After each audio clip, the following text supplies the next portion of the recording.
Assalamualaikum warahmatullahi wabarakatuh. Selamat siang untuk kita semua. Saya atas nama Marcelinus Dapate, NIM 23140013, Prodi Akuntansi.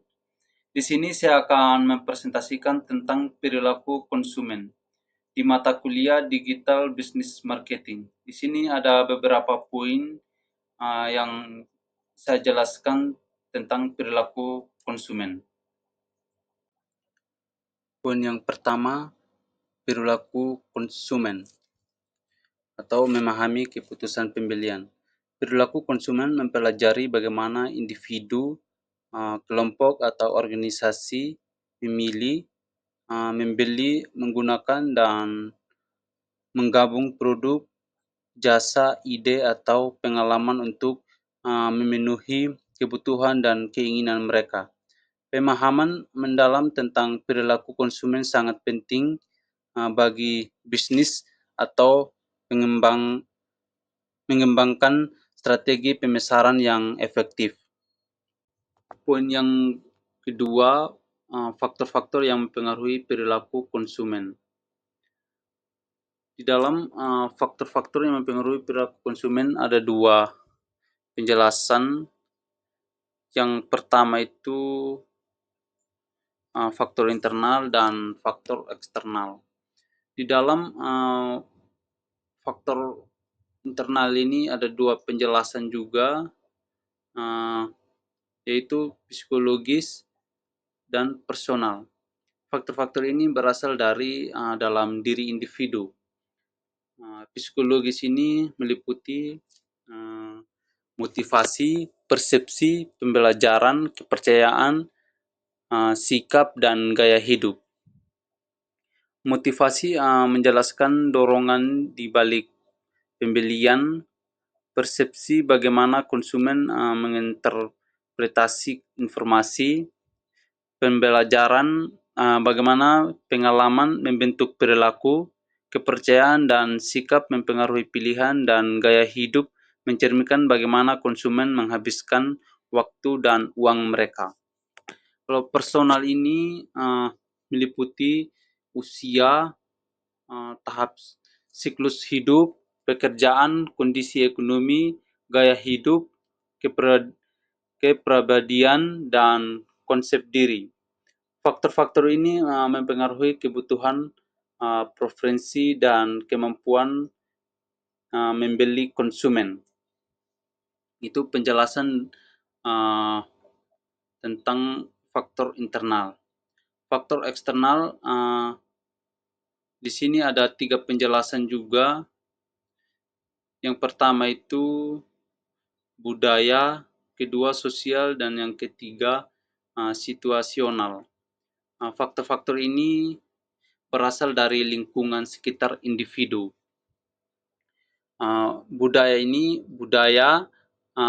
subkultur dan kelas sosial mempengaruhi nilai-nilai, kepercayaan, dan preferensi konsumen. Kalau sosial, kelompok referensi yang artinya keluarga, teman, toko, panutan, peran dan status sosial mempengaruhi keputusan pembeli. Yang ketiga ini situasional. Ini kondisi khusus seperti suasana hati, situasi pembeli, atau yang dimaksud itu waktu, tempat, kondisi, dan keadaan lingkungan dapat mempengaruhi keputusan pembelian. Poin yang ketiga adalah proses pengambilan keputusan konsumen. Di sini ada 5 penjelasan mengenai proses pengambilan keputusan konsumen. Yang pertama itu pengenalan masalah, yang kedua pencarian informasi, yang ketiga evaluasi alternatif, yang keempat keputusan pembelian, yang kelima perilaku pasca pembelian.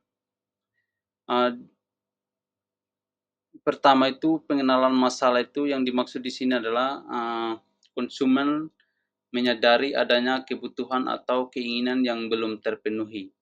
Dan yang kedua itu pencarian informasi, yang dimaksud di sini adalah konsumen mencari informasi tentang produk atau jasa yang dapat memenuhi kebutuhan tersebut. Yang ketiga, yang ketiga ini evaluasi alternatif ini yang dimaksud di sini adalah konsumen membandingkan berbagai pilihan produk atau jasa berdasarkan kriteria tertentu. Dan yang keempat adalah keputusan pembelian. Yang dimaksud di sini konsumen memilih dan membeli produk atau jasa yang dianggap paling sesuai. Dan yang kelima adalah perilaku pasca pembelian. Konsumen mengevaluasi kepuasan setelah menggunakan produk atau jasa tersebut. Dan poin yang keempat adalah penerapan dalam pemasaran. Di sini ada 4 penjelasan yang mengenai penerapan dalam pemasaran. Di sini yang pertama itu menargetkan pasar yang tepat. Yang dimaksud di sini itu mengidentifikasi segmen konsumen yang paling berpotensi. Dan yang kedua ini mengembangkan produk yang sesuai. Di sini yang dimaksud itu memenuhi kebutuhan dan keinginan konsumen. Merancang strategi pemasaran yang efektif. Di sini yang dimaksud di sini adalah mempengaruhi persepsi dan sikap konsumen terhadap produk atau jasa. Dan yang ketiga, yang keempat, meningkatkan loyalitas pelanggan. Yang dimaksud di sini adalah membangun hubungan jangka panjang dengan konsumen. Yang terakhir adalah kesimpulan. Perilaku konsumen merupakan bidang studi yang kompleks dan dinamis. Pemahaman yang komprehensif tentang faktor-faktor yang mempengaruhi perilaku konsumen dan proses pengambilan keputusan sangat penting bagi kesuksesan bisnis di era modern ini. Penelitian dan analisis yang berkelanjutan diperlukan untuk memahami perubahan perilaku konsumen dan beradaptasi dengan tren pasar yang selalu berkembang. Sekian presentasi saya. Terima kasih atas perhatiannya.